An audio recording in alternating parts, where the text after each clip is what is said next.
10 વર્ષથી બનાસ ડેરી દ્વારા બનાસવાસીઓએ સીડબોલ અભિયાનને હાથ ઉપર લીધું.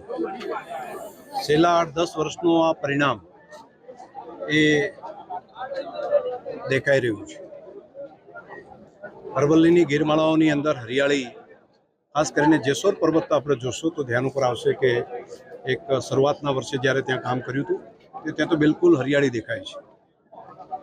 3 વર્ષ પહેલાં અહીંયા અંબાજી ગબ્બરની આજુબાજુ જે કામ કર્યું હતું તો ત્યાં પણ બહુ મોટા પ્રમાણમાં વૃક્ષોનું ઉછેર થઈ રહ્યો છે.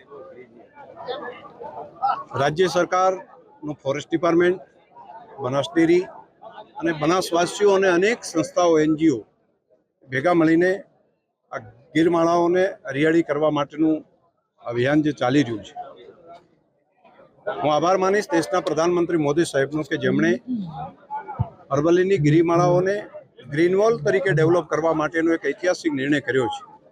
આવનારો સમય અરવલ્લીની ગિરમાળાને અડીને આવેલા બધા પ્રદેશો માટે એક આશીર્વાદરૂપ સાબિત થશે.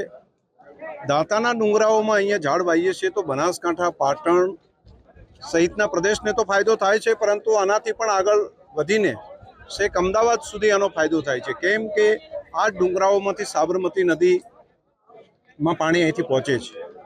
એટલે દરેકનું કલ્યાણ થાય, દરેકનું ભલું થાય એ માટે અહીંના લાખો લોકો જોડાઈ રહ્યા છે. આજથી આની શરૂઆત કરીએ છીએ. આવનારા સમયમાં સતત 15 દિવસ સુધી અલગ અલગ સંસ્થાઓ, અલગ અલગ તાલુકાઓ અહીંયા આવી અલગ અલગ ડુંગરો ઉપર ફોરેસ્ટ ડિપાર્ટમેન્ટની સાથે રહીને બનાસ ડેરી દ્વારા એના સીડ બોલ વાવેતર માટેનું કામ કરીશું. 1 કરોડ કરતાં વધારે સીડ બોલ બનાવવાનું કામ અમારી માતાઓ બહેનોએ કર્યું છે. જિલ્લાની અંદર